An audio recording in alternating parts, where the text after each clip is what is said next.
Hello, State of Search. Today, I'm going to talk to you about the evolution of our industry, where we started from, what's happened over the past couple of decades, and where we're headed. And the whole idea is to help prep your business and your overall strategy so you can prosper through the changes that are coming our way. So with that in mind, let's dive in. First of all, if you don't know me, I'm Enge. I've been involved in SEO for over 20 years and had a great deal of fun doing it. It's a fantastic industry to work in. So hopefully I can share some insights that will be helpful to you today. And I do want to start with, well, where we started. And my image here is deliberate. You know, it's a little bit of the Wild West in the old days. So hopefully you'll enjoy some of these things as I show them to you. Of course, we had keyword stuffed content. This is actually an example shared by Google still today of real content out there. And then, of course, we had comment spam and from the link building side of things. Here's some high quality stuff in a member profile on the right here, the tablets and laptops, anchor text, and of course, some stuffed comment spam actually in the real comment stream. And this stuff used to happen all the time. In fact, people created bots to go out and just spew this stuff across forums and blogs across the internet. And here's a fun one. This is actually from a company that makes bar stools, or they don't offer this anymore, but they used to. It's the booze death calculator. Type in your weight, and then it would come back and tell you how many shots of scotch it would take to kill you. I guess I don't want to actually run this experiment and find out if it's right. Article directories, another fun thing. These are sites that you just went and you posted articles. And in theory, the reason why they get posted there is because other people might, go and pick them up and do something with them. But of course, hardly anybody or practically nobody ever did that. It was just a way of creating a piece of content and shoving it out there somewhere and getting it to, getting a link in the process. So that's what that was about. Or gibberish content like this stuff. I think this is also shared by Google still. Rich anchor text links stuffed in gibberish content. Don't read this article too long. You'll see some of the great stuff like numerous ideas that could show you how to improve your workout in a short amount of time, which enable it to payday loan, you stay healthy and keep the kitchen connoisseur. Okay, not a lot of effort went into that content. Guest posting was a huge tactical area that people spent a tremendous amount of time on, back in the day. Here's a post from Matt Cutts back in 2014. If you have the privilege of seeing this post when it first went live, you would have seen the anger that he felt about all of this because it was so very, very visible. I think he got some internal feedback about how strong and strident he was and how he talked about it because he later updated the post and just toned it down just a little bit. But this is a clear message as to how Google feels about guest blogging for SEO. So if you're doing this, and I know there are a lot of people who still do, I think the chances are very, very high that the links have zero value unless you're focusing on what I might really call more like writing columns for people or potentially syndication if it gets done the right way. Look, even large brands cross the line over time. Here's just the situation that happened with JCPenney where they got exposed, if you will, by the New York Times for shady link building practices. I do want to note that the JCPenney team promptly fired the search firm responsible for that and backed away from all of that activity. So it's impossible to know entirely what happened there. But the reality is that they get caught in this net by Google. So, before I go on to the early steps in the journey, I do want to ask you out there, if you got a little chuckle from some of these things along the way, please raise your hand. I know no one's looking. But I mean, let's admit it. It was a pretty interesting time in SEO where there was so many different ways to just make money, and maybe they weren't all responsible and the best online behavior you might hope for. But you know, it was the times, and it's what you did. So Google began to take some actions against all of this. And I want to talk a little bit about the early steps in that journey. You know, Google Florida was the big update that kind of started it all. And don't get me wrong, there were updates before that. But Florida was a big update. It impacted a lot of people. The fact that it came out in November of 2003 upset a lot of people because there were businesses who didn't realize what they were doing was not, you know, right, or that it was wrong, that were badly hit right before Christmas season.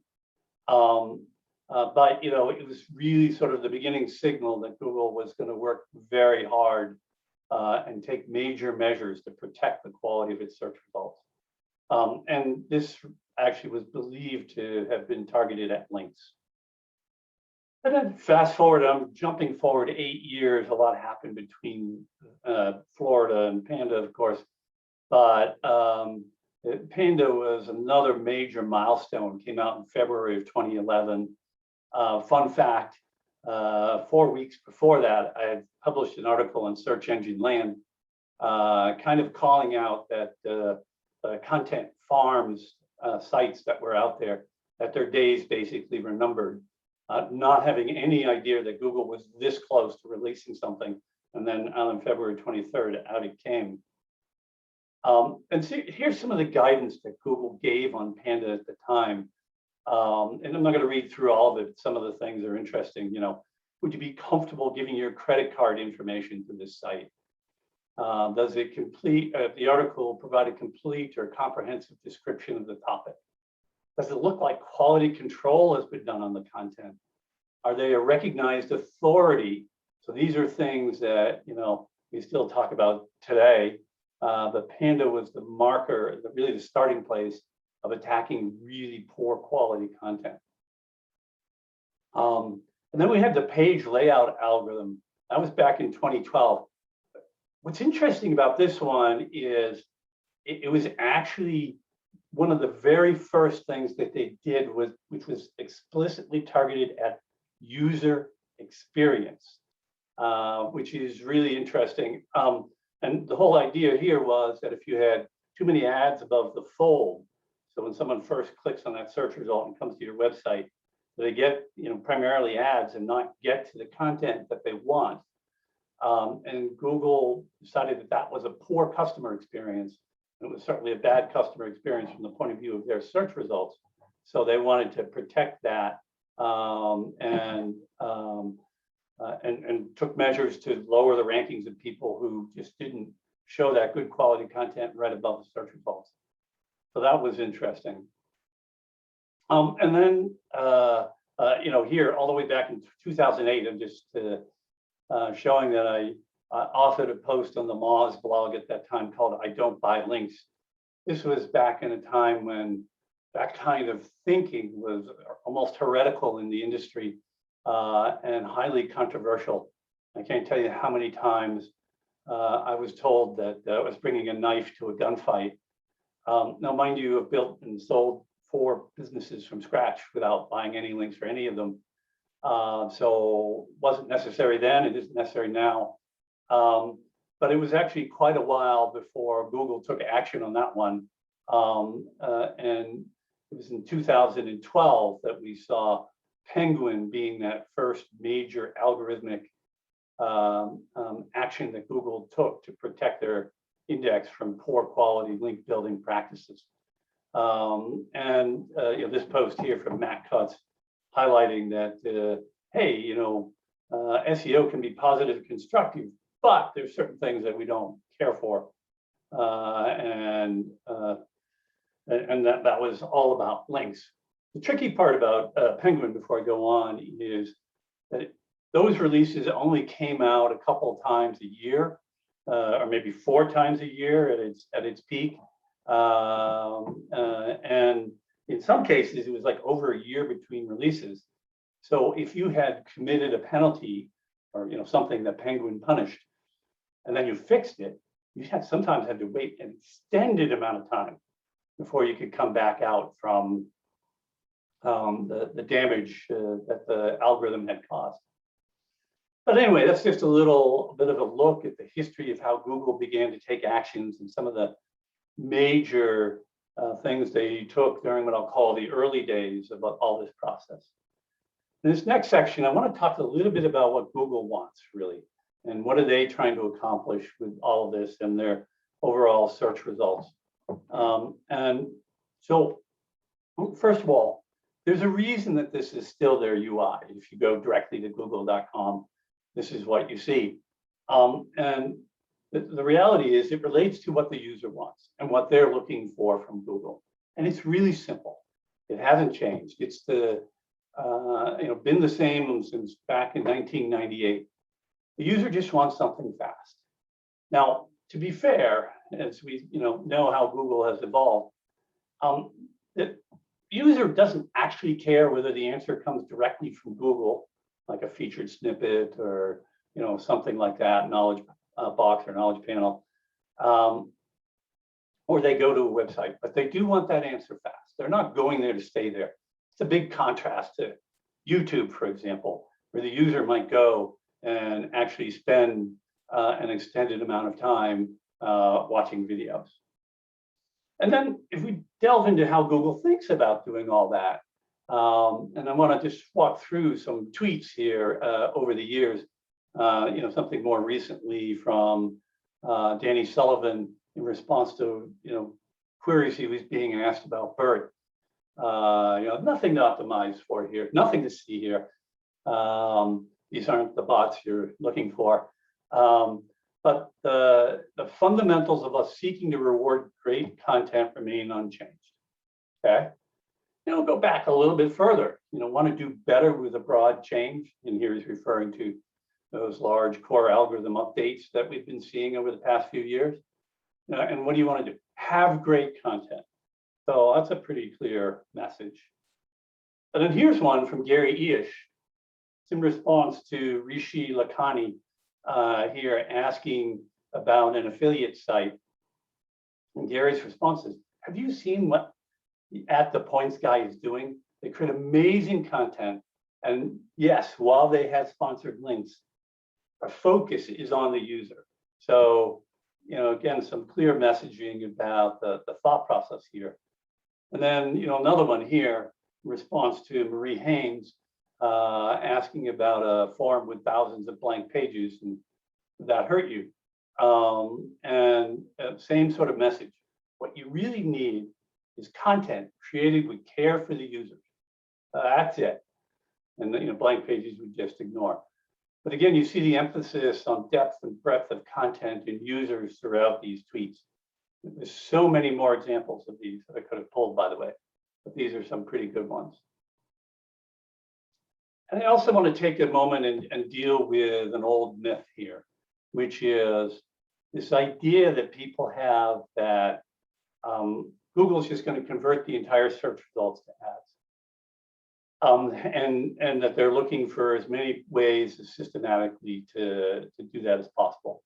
So I want to be balanced about this part of this, because surely Google is looking for ways to increase revenue.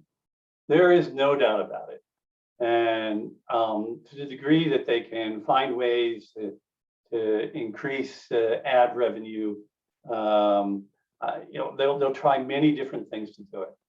But I want to just really sort of debunk this idea that it's all going to go to ads or something like that. So first of all, if you just look at this data, which was the output of a study that I did together with Proficient when I was working there, that evaluated data that was provided to us by Traject Data, which was a comprehensive snapshot of millions of search queries over an extended period of time. I think it was 2 months, if I remember right, and took snapshots of the actual layout of the SERPs, captured the ranking position of everything, captured the search features in use throughout, and did that, and then analyzed that using data from JumpShot to highlight well, really just dig in and understand where the clicks were going, and get a map of overall user behavior. And we did many different things with this study, but one piece of it led to this chart, which you're looking at here, which is across all desktop queries. We saw about 4.61% of those queries were getting clicks on paid search ads. Whereas with mobile searchers, well, wait a minute, the number is basically the same. It's 4.52%. The numbers really don't differ very much. And you see big differences in the other part of it. It's also kind of fun that the no-click cannibalization of organic results is higher in mobile, but otherwise the ecosystem is kind of the same. So the question I want to ask you is, what are the chances you think really that Google hasn't understand for more than a decade how far they can push the limit with ads? They could easily make this number 8% if they wanted to force the issue and really stuff things with ads and try various practices to force people more into going at ads. But they know that this will cause reductions in satisfaction and usage of their service. They've known that for a long, long time. And so while they're going to find creative ways to try to make the ads more enticing and make more things happen with ads, the reality is they've worked this out long, long, long ago. So yeah, okay, you don't believe me. Sorry, Eric. Why can't they just show more ads? It's about two things. The first one is user intent. People who are in a shopping mode want ads. They actually want to be sold to. They're prepared for that. They're into that. That's cool.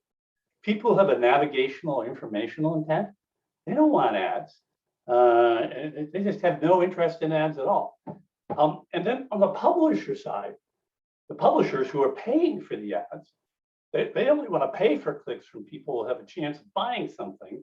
So they're not going to be into, excuse me, having ads, and getting people who really just want informational stuff. And of course, publishers who want informational content don't want to pay for clicks. So those two things are effectively the fundamental market forces that Google has to deal with. And here's a chart that I pulled from the site just because it's kind of a cool thing showing market forces. But the main point is that Google has to respect market forces. And yes, that is something that they have to deal with. So anyway, switching gears here and looking at the landscape since March of 2018, when we first started to see those broad core algorithm updates. There's been a lot of them over the past 4 years, really. And you see them all laid out here, every few months or so, sometimes closer together, sometimes further apart, sometimes larger announcements. And so what have those all been about? Well, here's what Danny Sullivan said about that. There's no fix for pages that might perform less well other than remain focused on building great content. Over time, it may be that your content may rise relative to other pages if you do that. So the focus, again, back on great content. And one of those updates was particularly interesting, Medic, which rolled out in August of 2018. This one was called Medic. I think it was coined by Barry Schwartz, because it appeared to target your money or your life sites, which health sites are, and so are financial sites, for example. It appeared to target those sites more than other kinds of sites. And here's some data on just sites that winners and losers, data from search metrics on people who saw large rises and others who saw large drops in their visibility. YouTube did extremely well. What a shock. Dictionary.com, however, down 62%. MedicineNet, down 71%. So the swings were huge with Medic. And then just fast forwarding a little bit and talking about some of the other updates that Google has done. Here's the announcement they did back in October of 2020. They announced several big new algorithms, passages, subtopics, deep video indexing, and improved database extraction. Just look at those a little bit more in detail. The passages update was made live in February of 2021. Here's the query that they used as an example in the announcement post, but this is the current live content that comes up, which isn't the same example they shared in the announcement post. But nonetheless, this is a query that they couldn't have surfaced before because they've learned how to index tiny subsections of content within long form content in order to answer detailed user questions. A big step forward at enabling them to answer far more granular user queries. Really interesting. And then you have the subtopics thing that they announced. And the funny story here is it was, according to them, live in November 2020, but they never really announced that. And they were just asked, I don't know, sometime in early 2021, hey, when did that go live? And Denny Sullivan said, oh yeah, we pushed that live back in November. But the whole idea is someone enters a query like home exercise equipment, and Google will show the things certainly at the top that they would normally have shown for home exercise equipment. But below that, they're going to actually start surfacing some things from other queries, like affordable exercise equipment in this example, or small space exercise equipment. They're not going to announce it in any real crisp way so you actually recognize it, but they do surface that content. So again, that's really about getting more granular, understanding how user journeys of wandering through their needs and topics go. And then also tagging key moments in videos. So how to do a high quality dining table. Here's the example I'm sharing. But you see these snippets extracted from within the videos, because again, they recognize that users have more specific questions that aren't otherwise easily surfaced. So your table wants to have metal legs. You can just jump right to that part of the video. And then they also did improved extraction of data from complex databases. This is just allowing them to surface more easily snippets of very specific information that users might query. And Google is a participant in the Data Commons project, which is a part of trying to make that easier for everybody to access. But Google is surfacing this stuff in the search results. A little bit later, we have the MOM algorithm, and this just mines content at new depths. They shared an example in their announcement of this. I'm sharing it here. The query is that, hiked Mount Adams and now want to hike Mount Fuji next fall. What should I do differently to prepare? And you see some few snippets of, interesting factoids here. Okay, so those are probably not quite that deep, but they are good answers to the question. But MOM actually goes a lot further in that it's able to mine answers in other languages now. So in the case of Mount Fuji, there might be a Japanese blog that highlights some information that's not readily available in English. And MOM actually enables Google to find that content and share that to an English-speaking person in the US who entered this query about climbing Mount Fuji in the fall, and get them more comprehensive answers than they could before. So what's interesting about all these examples, they're about enabling Google to be more granular and more specific and respond to more detailed user needs. Let's talk about Google's page experience update for a few moments. So what's it about? Three basic things. Pages that load fast for users, we all know that. Pages that are mobile friendly, and pages that are safe to visit. So these are all user experience related. So here, why does Google care about core web vitals? So here's some data, both from Google. Data shows that 53% of visits were abandoned if pages take longer than 3 seconds to load, yet the average mobile web page takes 15.3 seconds. Okay, we have to put all this together in context. If you just read these 2 points as written and walk away with it, you're probably going to over-index on just how fast you need to make your website. I think realistically, we know that making pages faster is better for user. We know that there is abandonment if pages take too long.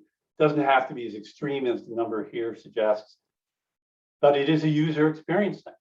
And if users go to a website and they don't find what they want, or they give up because it's taking too long, it might as well not be there. Just some data from the latest study that I've worked on together with Proficient. I do still work in collaboration with them on many things. And here's data showing the impact of CLS score on rankings. So this is from week 23 of 2019, which is a couple of weeks before they started rolling out the page experience update, and week 39, which is a couple of weeks after they were done. And the whole idea here is we tracked a whole series of sites. I can't remember the quantity, but a very large number of sites, and looked at their scores week by week through the whole update rollout. And the bottom 2 lines here are both from week 23, and the global scores means all the sites that ranked in the top 20 in week 23, and all the sites that ranked in the top 20 in week 39. And the control scores is a set of URLs picked from that, which were in both data sets, were in both 23 and 39. So the idea is that the control score is going to tell us, well, if we see some change in the CLS scores of the ranking pages, is it just because everybody on the web got faster because of the pressure that Google was putting on it, or dealt with their CLS better because of the pressure from Google? So what we're seeing here is the 2 sets of data in 23 are very similar. And then in week 39, they both went up together. So the CLS score of the web improved. What it's telling us is, okay, maybe it's been a ranking factor, but it's a really small ranking factor. Okay, same thing for FID scores, by the way, kind of the same story here.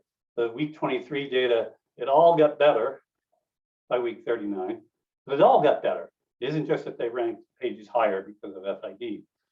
And then LCP, it's a little bit of a murkier chart to look at, but it's basically the same story. So, all right, the reality is they haven't made it a large ranking factor, but it's in the mix now, and it's something to think about, and it will be important for you if you have competitive queries where it's really tight race between you and another site. So why does Google care about page experience? Really 3 major points. What good is it to have all this great information on your site if users can't find it or access it? Not any good at all. And that's true if it just takes too long for it to load. And then the HTTPS thing is you can't assure that this content that you tried to send to the user is what they receive. So these are just really good examples of customer experience and Google beginning to take this really seriously. I think the most important upshot of the page experience update, to be honest, is that Google is going to continue to find other ways to put customer experience and user experience things into this algorithm. So what's the upshot of all this, right? All this investment they've made. So user satisfaction with Google is incredibly high.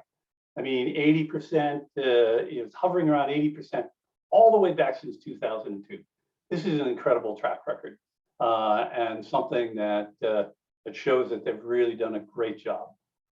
And if you look at this and contrast this against other websites, you see Yahoo at 73%, Bing a little further over at 71%. So Google does have a clear margin over other sites. And this is really kind of fundamental to how they keep their market share so high. So just really Google's business reality in a nutshell is the more the user needs are met, the higher the usage level that they get of their search engine, and ultimately the higher level of revenue that they'll be able to maintain. So here's the story. Google's highly focused on the user. They want us as publishers of websites to focus on the user. And their algorithms are going to continue to work on finding the best content and the best experience. So we need to do that too. We need to do that too. And the first step is making that commitment. And we need to think about it holistically here. Today, many of the most important signals in search are indirect. Yeah, we have to have good stuff, unique and valuable products or fantastic content. We need to have great EAT. We need to have a great user experience and a great customer experience. And these are going to play back to us in terms of reviews and links, engagement, and things that Google measures. And just to talk about EAT a little bit, likely most of you know what this is, but is the person who created the content an expert? Is it authoritative content? Can you trust the creator of the content? All important factoids. And Google talks about EAT, it's our ground truth that we use to tell what a good quality result is for users. Keeping in mind it's a ground truth used by their search quality raters and not directly by their algorithms. But their search quality raters give information that they use to tune their algorithms. So it's an indirect signal, but I don't care if it's indirect or not. If Google finds a way to tune direct signals that effectively measure this. So ultimately, what has been the focus of all this, right? Better understanding of query intent, better understanding of which websites fully meet that user intent, which often requires a breadth and depth of content. And just keep in mind, it's not a volume game. The quality of the content matters too. And then ultimately, better understanding which websites deliver a superior customer experience. So if they send somebody to your website, is that user likely to be happy? That's the question you need to understand. And so, as I say here, we need to really focus on giving users what they want. Well, let's just talk a little bit about how they might determine an ability to meet user needs. And I want to recognize that there are two signals here. One is if you have a highly trusted, highly recognized brand. That's a signal. It matters, right? And the other is you have comprehensive content on the topic. Are you very thorough and all your EAT signals in line? It's very, very good stuff. These are things that are signals that you're able to meet user needs. And if you think about it, you can think about leveraging brand and content together. And you could have a ton of brand and not a lot of content. You could have a ton of content and not a lot of brand, and maybe get to kind of the same place and be okay. And there are sites that do it either way, because the sites with a really strong brand, Google's going to trust that they take care of people. They wouldn't have that strong of brand if they didn't. But why not do both? Why not have a great brand and have fantastic, deep and rich content and have everything hitting on all cylinders? Something to think about. But here's what we need to do, borrowing from Wayne Gretzky here. We need to skate to where the puck is going. But what I've laid out for you is a clear path as to where Google is headed. We know where they're headed. It's clear as day, right, what they need to do. So to maintain their market share and the usage level.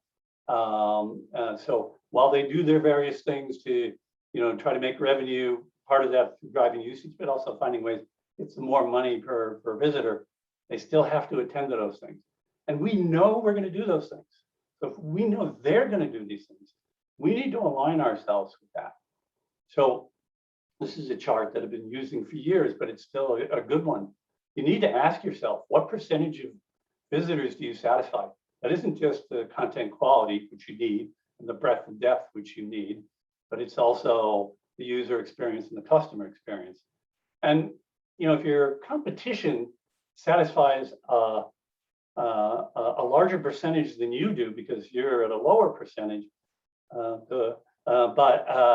critiquing my language there, but what's Google want to do? They're going to want to tend to show them instead. So in terms of how we approach this, this is what we have to do.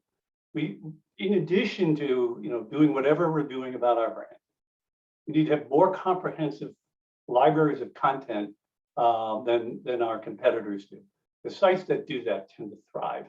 You have to keep that content quality at a really high level, and you have to make that content easy to find and consume. It has to be a good experience.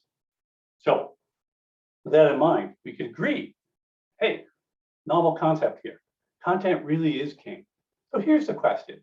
Why does NerdWallet get more traffic than Fidelity? Ask yourself. So it's almost twice, according to this data from SEMrush.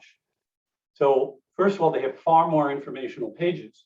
And I know I'm using the site calling command and kind of a wonky command and just give you precise numbers, but it's clear. NerdWallet has a crap load of more high quality content they publish on an ongoing basis than Fidelity. So that's even though Fidelity is a large brand. So let's delve into why. And I want to learn a little bit from the long tail. Still a great thing to talk about. This is from a chart that deliberately sharing from all the way back when Moz was still called SEO Moz. But the story is still roughly true today, that 70% of our traffic comes from long tail queries, not the head terms that everybody's thinking they want to rank on. And no, you should want to rank on them, of course. But the long tail can be captured with breadth and depth of content. And I think, these are just some examples of head terms, what I call chunky middle terms, and long tail terms. The long tail terms are just, a little less obvious things, probably not something that you deliberately think about inserting in your content. Yet you want to rank for this stuff. And just keep in mind the keyword tools don't really measure the long tail really well at all. If you sample 0.5% of all queries, and you have a query that happens, once a month, you're probably not going to see it, right, in your tool. So just be aware that you can't really get at what the long tail is that way. And I want to just give a couple of examples to highlight how this works. Here's a retail example taken from Zappos for men's hiking boots. 718 items found. And here's just some example filters that you can pick. I've kind of highlighted how many different ones of these. You can see there are a ton of them. And then just switching to another area, if I look at the pyramid of user needs for personal computers, somebody searches on laptop, it's different brands that people might be looking for, the different configurations, processor type, memory size, type of RAM, whether it's solid state hard drive, et cetera. And then more specific things.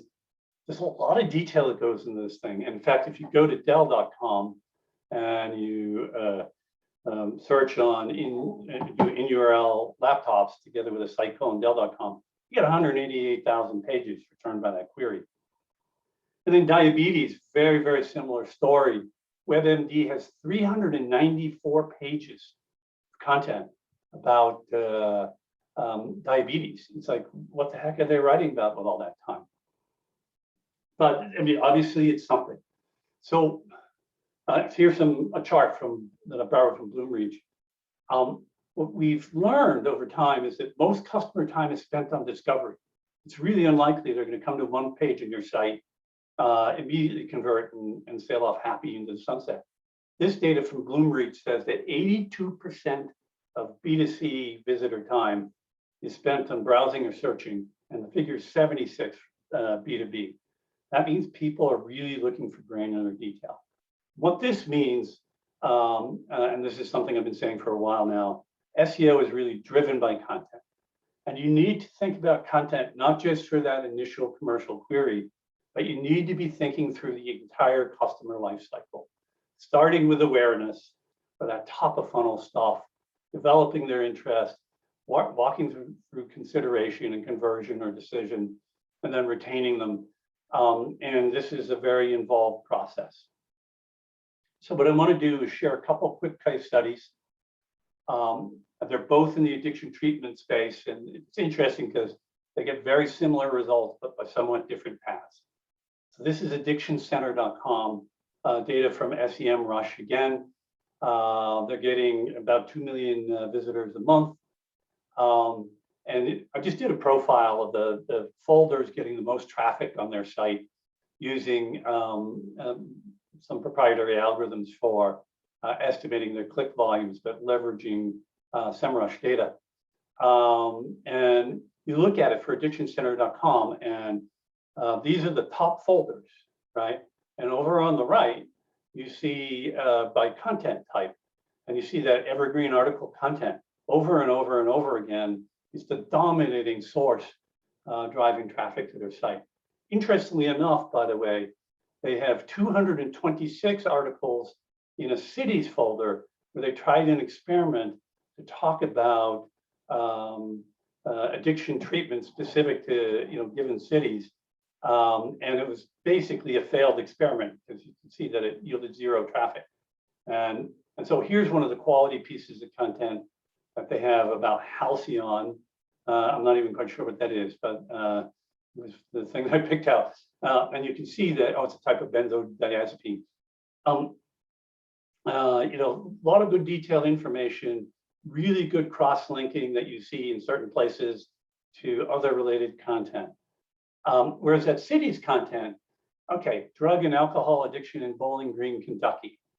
Okay, how really does that differ from drug and alcohol addiction in Indianapolis or Poughkeepsie or Memphis? You know what I'm saying? So that's the reason why these pages just don't deliver any traffic, because no one cares. There's no search volume. Google doesn't see any value in it.